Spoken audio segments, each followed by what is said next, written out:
Podemos fazer melhor? Bem, há um motivo pelo qual eu nos orientei a usar o segundo algoritmo em segundo lugar. Mesmo que você os tenha proposto verbalmente, em uma ordem diferente, este segundo algoritmo que fizemos é geralmente conhecido como ordenação por bolhas. E eu usei essa palavra deliberadamente há pouco, dizendo que os valores grandes estão subindo em bolhas para a direita para capturar o fato de que esse algoritmo funciona de forma diferente. Mas vamos considerar se é melhor ou pior. Então aqui, temos um pseudocódigo para ordenação por bolhas. Você também poderia escrever isso de maneiras diferentes, mas vamos considerar o que fizemos no palco. Repetimos o seguinte n menos 1 vezes. E inicializamos, pelo menos, embora não tenha verbalizado dessa forma, uma variável como i de 0 a n menos 2, n menos 2.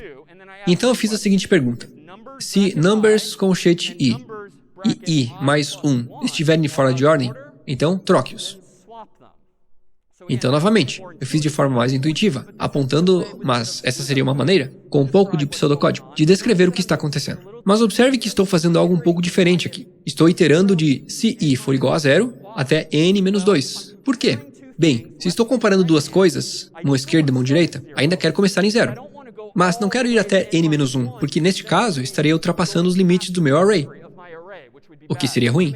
Quero ter certeza de que minha mão esquerda e, se preferir, pare em n menos 2, para que, quando eu adicionar 1 no meu pseudocódigo, eu esteja olhando para os dois últimos elementos, não para o último elemento, e então eu ultrapasse os limites. Na verdade, este é um erro comum em programação, sem dúvida. Cometeremos em breve ao ultrapassar os limites de seu array. Então, esse pseudocódigo me permite comparar cada um deles repetidamente, e trocá-los se estiverem fora de ordem. Por que repito tudo n menos 1? Tipo, por que não basta fazer esse loop aqui? Pense no que aconteceu com Celeste. Por que eu repito tudo isso n menos 1 vezes? Lá atrás?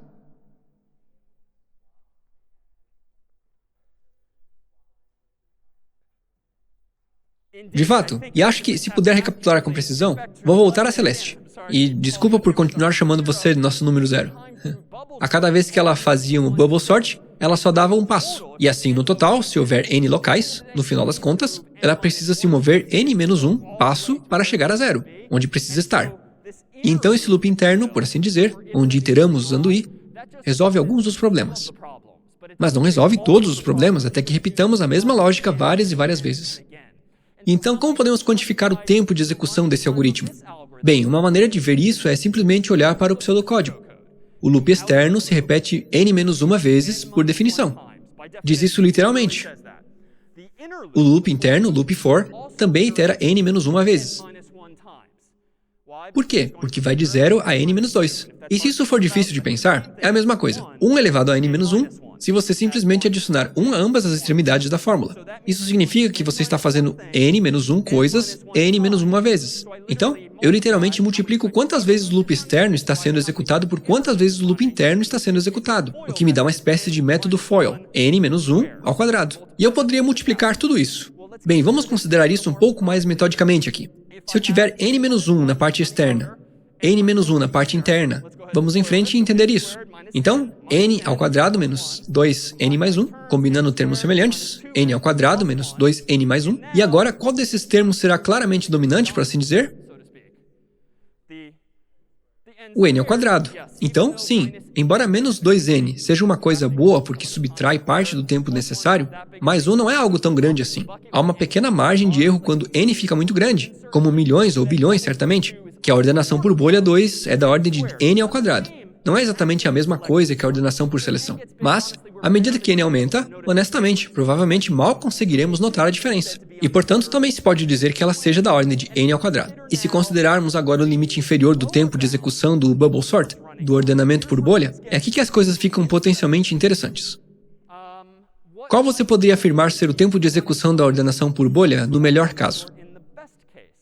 E o melhor caso, eu afirmo, é quando os números já estão ordenados.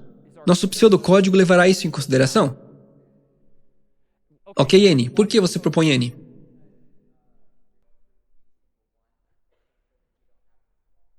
Sim, essa é a palavra-chave. Resumindo, na ordenação por bolhas, preciso fazer no mínimo uma passagem, porque se eu não olhar para todos os n elementos, teoricamente eu estou apenas chutando se está ordenando ou não. Tipo, eu obviamente tenho que olhar intuitivamente para cada elemento para decidir se está na ordem certa ou não. E meu pseudocódigo original, no entanto, é bem ingênuo. ele vai ficar repetindo n-1 às cegas repetidamente, e isso vai somar. E se eu adicionar um pouco de otimização, que você pode ter visto no slide há pouco, onde se eu comparar duas pessoas e não as trocar, e percorrer toda a lista comparando cada par de pessoas adjacentes e não fizer nenhuma troca, seria não apenas ingênuo, mas estúpido repetir o mesmo processo, porque se os humanos não se moveram, não vou tomar nenhuma decisão diferente. Não vou fazer nada de novo. Então, neste caso, seria estúpido, muito ineficiente, ficar indo e voltando. Então, se eu modificar nesse pseudocódigo com apenas uma condição if adicional, aposto que podemos acelerar isso, dentro desse mesmo pseudocódigo, e se eu disser, ei, e se não houver trocas, saia. Tipo, sair prematuramente, antes que os loops terminem de executar. Um dos loops já passou, conforme recuo aqui. Mas, se eu fizer um loop da esquerda para a direita, e não tiver feito nenhuma troca, o que você pode considerar apenas como mais uma variável que vai somando à medida que vou registrando quantas trocas? Se eu não tiver feito nenhuma troca da esquerda para a direita, também não farei nenhuma troca da próxima vez. Então, vamos parar nesse momento. E isso quer dizer que, no melhor dos casos, se preferir, quando a lista já estiver ordenada, a notação ômega para a ordenação por bolha pode de fato ser ômega de n se você adicionar essa otimização para evitar todo aquele loop ineficiente e fazê-lo apenas quantas vezes forem necessárias. Bom, vamos pausar aqui e ver se temos alguma dúvida.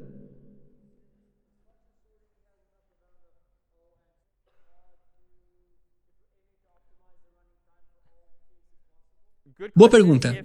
Se o tempo de execução da ordenação por seleção e da ordenação por bolhas estiver em grande O de n ao quadrado, mas a ordenação por seleção estiver em ômega de n ao quadrado, enquanto a ordenação por bolhas estiver em ômega de n, o que parece melhor? Acho que, se me permite, deveríamos sempre usar a ordenação por bolhas? Sim, se acharmos que podemos nos beneficiar ao longo do tempo de muitos cenários bons ou dos melhores cenários. No entanto, o objetivo em questão, daqui a pouco, será fazer ainda melhor do que ambos. Então, pense mais um pouco nessa questão.